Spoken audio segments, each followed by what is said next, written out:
Hey guys, so January and February are over, and I know I just started my channel, but since it's so early in the year, I thought I would do a wrap up of both January and February, so I would talk about the books that I have read so far in 2019.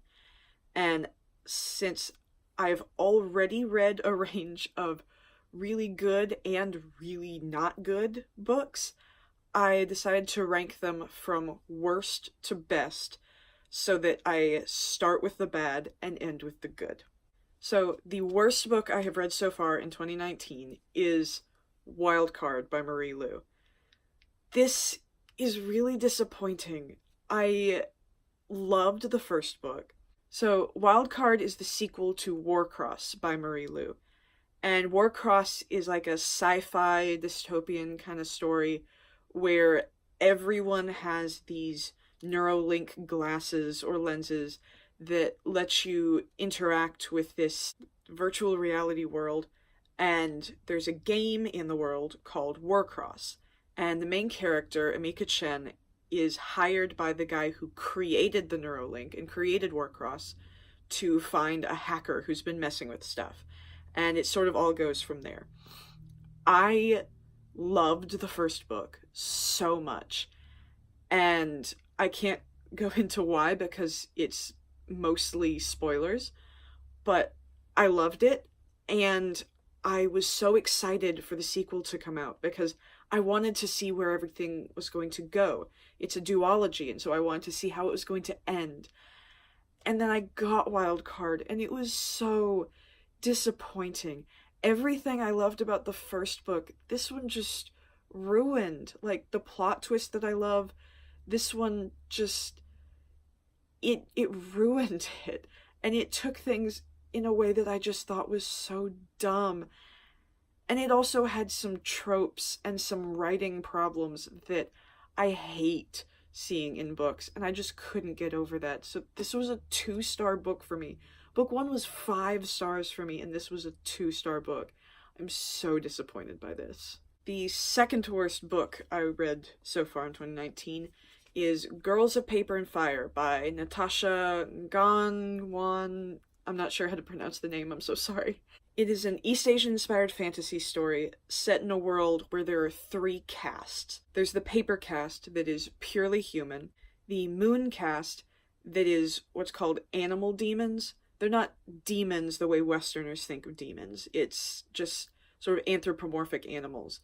And then in the middle is the steel caste that is sort of human but with some animal features. And the paper caste is at the bottom and the moon caste is at the top. And the main character, Lei, is a paper caste girl. Every year, 8 girls are taken to the Demon King's palace so that they can be his concubines. And Lei is taken against her will, and she doesn't want to be there. She doesn't want this. She falls in love with one of the other concubines, and they try to resist and fight back. I was super interested in the premise of this book. It sounded really cool. I love fantasy worlds that have, like, really different worlds, but that's the main problem I had with this book. It promises this world that is so different from our own and so unique, and it just didn't really deliver because I have so many world-building questions that weren't really answered, so many things that are weird about the world building. It just kept me from getting that into the story. And also, I had some issues with, like, plot holes, that things seemed to be too convenient at times. I wanted to love this book, and I just couldn't. I think the problem with it was the world building wasn't the focus of this in writing. It was the message, which is all about, like, sexual assault and sexual assault victims. And if that's what you're reading it for, you're reading it for the commentary on that, it might be great. But I was looking for a fantasy world that this promised me, and it wasn't that. And so I just couldn't love it. I gave it 3 stars. Originally I was going to give it 4, but the longer I thought about it, I just had to drop it down to 3. The next two books I actually don't have to hold up. One of them I own, but my mother is borrowing it right now, so I don't have it. The other one, the next one, I actually got as an electronic advance copy from NetGalley, and that is The Very Best of Caitlin R. Kiernan. It's a collection of stories by Caitlin R. Kiernan, and they're all sort of like they're kind of described as horror, but not horror like terrifying creatures coming to kill you. It's sort of like a sci-fi fantasy kind of surreal creepy kind of horror. All the stories were really good. They were really well written. Most of them had an element of not being written linearly, or you get information in flashbacks or out of order. And that was really interesting. I liked that. My main complaint with it is that all of the stories are just a little too similar for me. That could just be a personal issue, but I felt I would have liked a little more variety. But if you like kind of a horror, kind of creepy, unsettling kind of story, they're all really good. I gave it 4 stars. If you like that, you should check it out. The next book, which I also don't have, is The Kingdom of the Blazing Phoenix by Julie C. Dow. It is the sequel to Forest of a Thousand Lanterns. I'm just going to hold this up so you have something to look at. Forest of a Thousand Lanterns and Kingdom of the Blazing Phoenix are, Julie C. Dow has described them as companion novels, but they're sort of marketed as a duology. They are a East Asian-inspired fantasy world that's a retelling of the Snow White fairy tale. This book, Forest of a Thousand Lanterns, is a retelling from the evil queen's perspective. So the main character, Shifeng, is the evil queen from Snow White. And you see her, like, come out of her humble beginnings and rise to be the evil queen, or empress in this case. And then the sequel, Kingdom of the Blazing Phoenix, which I read in January, follows the Snow White character, Jade. I actually got Forest of a Thousand Lanterns as an ARC back in, like, May of 2017, and I loved it so much. It was a 5-star book. It was so good. And so I was, again, like with Wildcard, I was really excited for Kingdom of the Blazing Phoenix. And I loved it. It actually had a lot more direct fairy tale references than Forest did, which I loved. But my problem was the story relies a lot on fairy tales have something to tell us about our life, and we can learn from them and use them. And I love that because I'm actually studying folklore, and so I love when people say, yes, folklore, fairy tales, those are actually important and significant in our life. My problem, though, was it was often over-explained or explained a couple too many times, and so it just felt like it was being laid out a little too much. Like, I could have read into that and understood that's what it was, and so it was just given to me a little too much. And it was especially bad at the end, which I'm not gonna spoil, but there's this big explanation of why something happens, and it just seems so ridiculous and out of place, and it's not a fantastic explanation to begin with. But I still loved Kingdom of the Blazing Phoenix, and I would totally recommend Forest of a Thousand Lanterns and Kingdom of the Blazing Phoenix if you love East Asian-inspired fantasy worlds and fairy tale retellings. I gave Kingdom of the Blazing Phoenix 4 stars. The next book is Fox by Nadine Brandes. This is a historical fantasy, and it's sort of a retelling of Guy Fawkes and the Gunpowder Plot.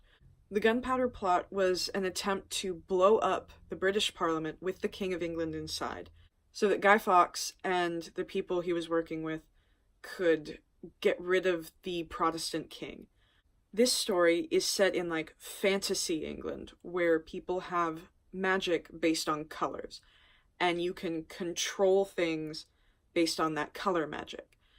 In this story, Guy Fawkes has a son, Thomas, who may or may not have been real in the real world.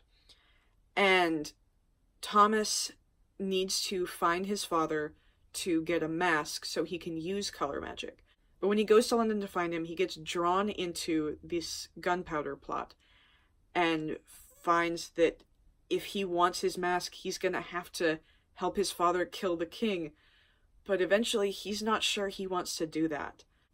I subscribe to a book crate called Unicorn Crate, and this was one of the books from last year. It took me a while to get to it, and it actually has a signed book plate. It's a really good book. I gave it 5 stars. I didn't love that Thomas Fawkes and a female character, there's a bit of romance, which really, if you took out like one scene where he kissed her, you could easily just say it was a really close friendship. And I would prefer that, because I kind of don't like romance in general, but also I don't like it when it's forced, and so much of the time in YA, it feels like romance is just there because the author feels like they're supposed to have romance. And that's kind of how it felt with this, but there was so little of it that I could overlook that. But it was really good. The next book is The Ordinary Princess by MMK. The English graduate department at my school was having a book sale where paperbacks were $1, and since I'm in that department and the money comes back to me, I saw this book and I thought, it's $1, I may as well get it. It's only like 100 pages long. So I got it and I read it all in a day. It's inspired by fairy tale stories. It's not a direct retelling. It's the author saying, in so many fairy tale stories, the pretty people are the good ones and the ugly people are the bad ones. And if you're not pretty, then you're not worth anything.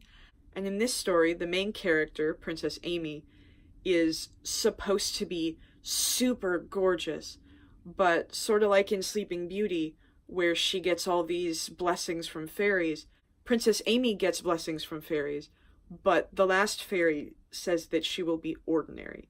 And so she's not gorgeous, she's nothing special, she's just ordinary. But that means no one wants her. And it's sort of a story of her trying to find her place in the world and trying to find out how to be a princess. It's a really short book. Like I said, I read it in a day. It's just a light, cute story that does have some commentary on fairy tales. It would be great to read to kids. It says ages 8 and up on the back. It's just a really cute story. If you like fairy tales and you just want something super quick, super light, super fun to read, I recommend it. I gave it 5 stars. The next book is Evermore by Sarah Holland. Like with Wildcard and Kingdom of the Blazing Phoenix, this is a sequel in a duology that I started last year.